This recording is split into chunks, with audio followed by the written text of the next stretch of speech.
Welcome to Revelation Unraveled. I'm your host, William Tapley, also known as the third eagle of the apocalypse and the co-prophet of the end times. On this program, I would like to raise a question. Will God send us any more warnings before World War III? Now, He has already warned us through the Triple Crown prophecies of last year, to the miraculous cloud that was shown over Moscow, the sycamore tree prophecies, the airplane prophecies, prophecies in the Bible like Daniel, where the ram takes on the goat, and the king of the north versus the king of the south, that is Putin versus Obama, and in the book of Revelation, where the whore of Babylon sits astride the scarlet beast, which is capitalism controlling communism. All of these images, all of these prophecies are warnings from God about World War III. Let's take a look at St. John's cryptogram to see if there are any clues about whether God will give us any more warnings about World War III, or have we seen the last of them? As you know from a previous program, St. John organized the 15 end-time chapters, that is Numbers 6 through 20, into a secret cryptogram.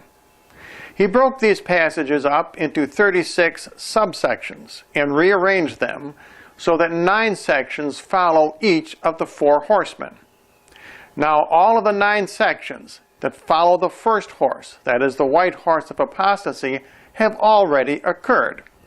Now, when Jesus opens the first seal, He releases the white horse of apostasy, which can also be called the white horse of deception.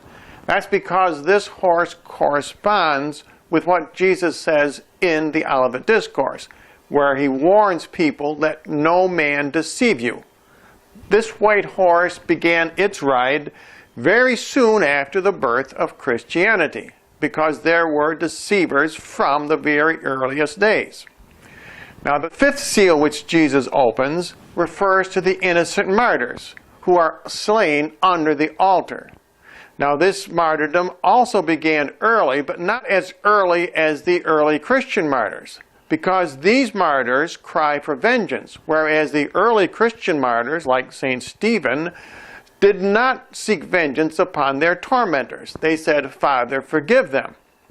Now, following the 5th seal comes the first trumpet, and this refers to Henry VIII.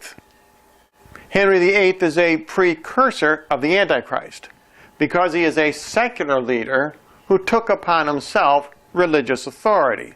In other words, he became the Pope of England. Following Henry VIII, we come to Martin Luther, who released the plague of locusts, which lasts for 5 months.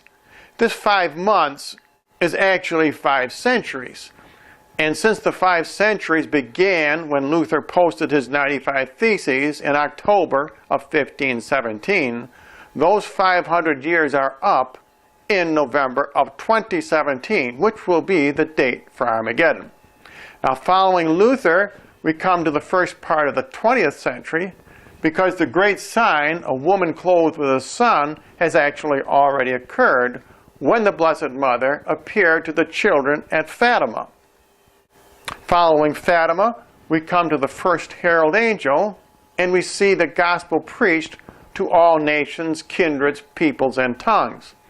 Now, this refers to the explosion of knowledge, communication, and transportation during the early part of the 20th century.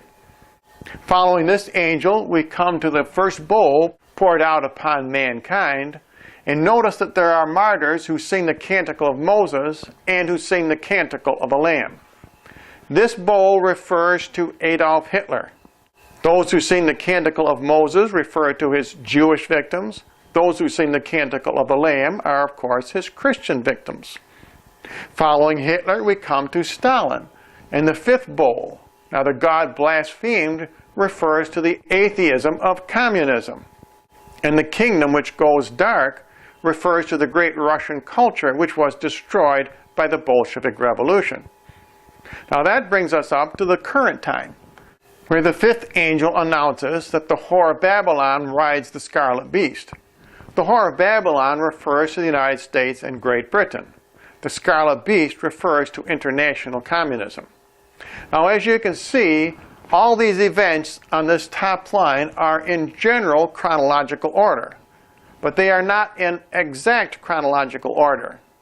So now let's look at the next event in the historical timeline, which will be World War III. Will God send us one more great warning about World War III? Now, when Jesus opens the second seal, he releases the red horse of war. And when he had opened the second seal, there went out a red horse, and power was given to its rider to take peace from the earth. So now let's look at the next event to see if the opening of the sixth seal is the first battle of World War III. And I beheld, when he had opened the sixth seal, there was a great earthquake, and the sun became black as sackcloth of hair, and the moon became as blood, and the stars from heaven fell to the earth, and the heavens departed like a scroll when it is rolled together, and every mountain and island were moved out of their place. Now, this certainly does not sound like a war. This is obviously a natural catastrophe. The mountains and the islands are moved. There is a great earthquake. The sun becomes black, and the moon becomes like blood. Everything about this prophecy indicates volcanic eruptions and earthquakes and things of that magnitude. And St. John continues, the kings of the earth and the great men hid themselves in caves. And they said to the mountains, fall on us, and save us from the face of him that sits on the throne, and from the wrath of God. So this is not a man-made war. This is the wrath of God. This is the warning that I believe God is going to send us. Now let's look at the next event on St. John's cryptogram. And the second angel sounded the trumpet, and as it were, a great mountain burning with fire was cast into the sea, and a third part of the sea became blood. Now notice that this flaming mountain is not the same as the mountains that we saw in the previous passage, because St. John writes, as it were a mountain. I believe here St. John is definitely talking about World War III. I believe this flaming mountain is nuclear warfare. And he continues that a third part of the creatures which had life in the sea died, and a third part of the ships were destroyed. Again, the ships being destroyed sounds like deliberate warfare. This does not sound like a volcano or an earthquake or a tidal wave. So now the question is, does this passage, which shows the commencement of World War III, does this follow the warning of the previous passage? Now, it may sound obvious that it would, but not necessarily. The reason I say not necessarily is because if we look again at the first events which followed the white horse of apostasy, we find that St. John has them occasionally reversed chronologically. For example, we found that Henry VIII came before Martin Luther. And although they were generally contemporaneous, actually Martin Luther preceded Henry VIII by a few years. And over here we notice that Hitler is shown before Stalin.